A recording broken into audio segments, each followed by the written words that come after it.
Você já imaginou viver na China? Um país com mais de 1 bilhão de habitantes, leis rigorosas e uma cultura completamente diferente da nossa? No Flow Podcast, Felipe Durante, que morou quase uma década por lá, revela os segredos por trás da polêmica lei do filho único, como ela transformou gerações inteiras e quais são os maiores choques culturais que ele enfrentou. Prepare-se para uma conversa cheia de curiosidades e revelações surpreendentes sobre a vida no coração da China. Eu tava trocando ideia lá com os chineses quando eu fui lá pra Inglaterra. E aí o cara era um pouquinho mais novo que eu, mais ou menos da minha idade, 40 anos.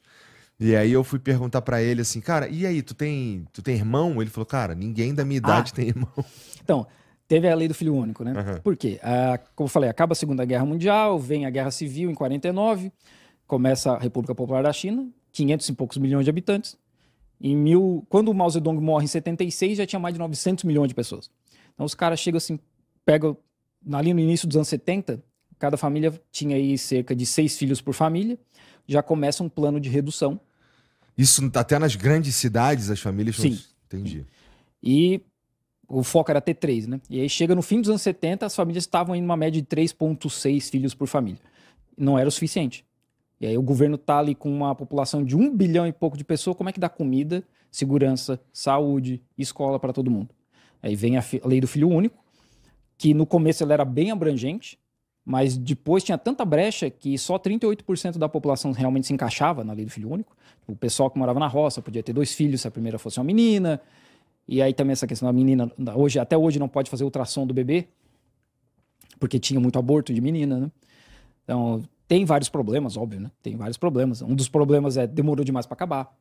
Aham. Eles entendem que aí, de repente, se perdeu uma geração porque demorou demais para acabar essa lei. Hoje já pode ter 3 filhos e o povo não quer ter nenhum, né? Porque é muito caro ter filho. Tem mais a questão das pessoas trabalharem muito, né? E aí veio a lei do filho único e muita gente não tem irmão. Mas tinha assim, por exemplo, na cidade que eu morava, eles me falaram que a multa era uma mixaria se tu tivesse filho. Porque a China, ela tem muita autonomia. As províncias, as cidades têm muita autonomia. Em Pequim, em Beijing, as multas eram absurdas, né? Porque é do lado do governo. Então, assim, pô, tem 2 filhos, 3 filhos, cara, vai pagar uma fortuna. Eu trabalhava numa cidade pequena de 4 milhões e meio de habitantes. Lá a multa era... Pequeno. Lá a multa era pouca coisa, assim. E aí tem também as histórias dos filhos que crescem em documento, do que o filho que o tio cria. Tem umas paradas, assim. Entendi. Tem uns jeitinhos ali, né? Tem uns jeitinhos chinês, tem. Jeitinho chinês. Tem jeitinho. E tu falou que o emprego que tu arrumou no continente lá, tu arrumou meio que pelo Tinder. Foi pelo né? time. Estrangeiro, assim, como é que é a relação lá, mulher e homem? Tipo, você falou que a galera não quer ter filho. Eles não querem ou eles nem se relacionam? Como é que é? Mas esse é um problema mundial, né? Você vê o Japão, a Coreia do Sul, eles estão Coreia já do Sul também. em menos 1, né? Aham. Já estão a menos do que 1, né? É. A China ainda está em 1 ponto alguma coisa. A Europa também passa por isso. Os Estados Unidos não passa porque tem imigração muito grande. Mas não é um problema da China, né? É um problema do capitalismo em si. Que é muito caro criar criança, a gente trabalha demais, não tem energia para criar criança. Então, assim, são vários problemas, né? Então a China também está nisso aí. Entendi. Mas tem mais homem que mulher hoje, por É. conta da lei do filho único. Tem mais homem que mulher.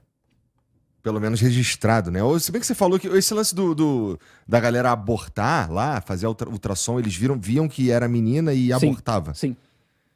Que coisa.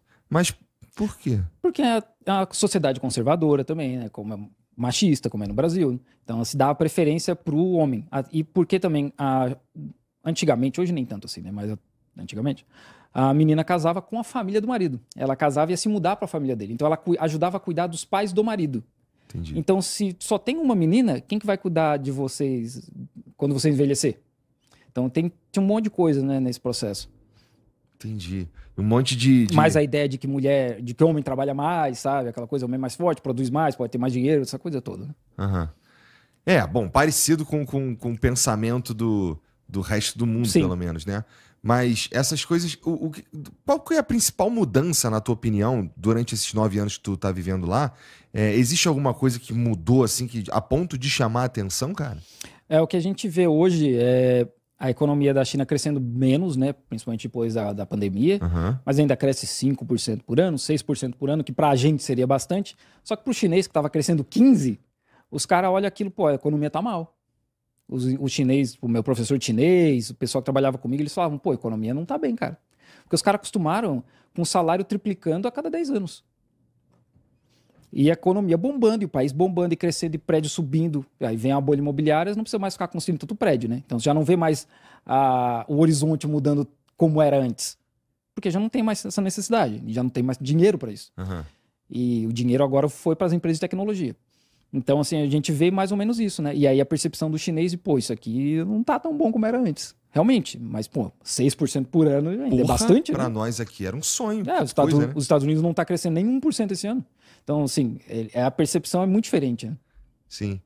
E as empresas de tech, como é que foi quando os caras lançaram o DeepSeek lá, cara? Pro chinês foi um troço, assim, absurdo, cara. De orgulho, né? De, pô, a gente fez um negócio que os caras não conseguem fazer. E assim, e o desfile ontem foi a mesma coisa. O desfile foi a mesma coisa. Deles verem que, pô, a gente, 80 anos atrás, era um dos países mais pobres do mundo, embargado, porque depois começa a China, né, a República Popular da China, eles sofrem embargo dos Estados Unidos, né, que é o padrão. E, de repente, hoje, 80 anos depois, os caras são uma potência dessa. Então, assim, é um orgulho para eles, é um orgulho muito grande. Isso tudo porque a China voltou para dentro, né? Ela começou a prestar atenção pro lado de dentro, tava sofrendo esse monte de embargo aí. Foi isso que aconteceu? Eles começaram a cuidar. Porque, pô, um plano para erradicar a pobreza, né? Sim. A gente ouve bastante falar sobre o interior da China, ou as partes mais afastadas, os camponeses lá que passam sufoco e tudo mais. Mas isso é muita propaganda, né? É muito propaganda. Pô, eu morava em cidade interior, cara. Você vai pro interior da China, não é assim. Não é feio como se pinta aqui. Ainda tem pobreza, ainda tem interiorzão lá, mas não é dessa forma, cara. Eu vejo muita gente até às vezes vir aqui e falar coisa que, cara, é ridículo. Tipo, analista de geopolítica que senta aqui e fala coisa que é mentira. Tipo o quê?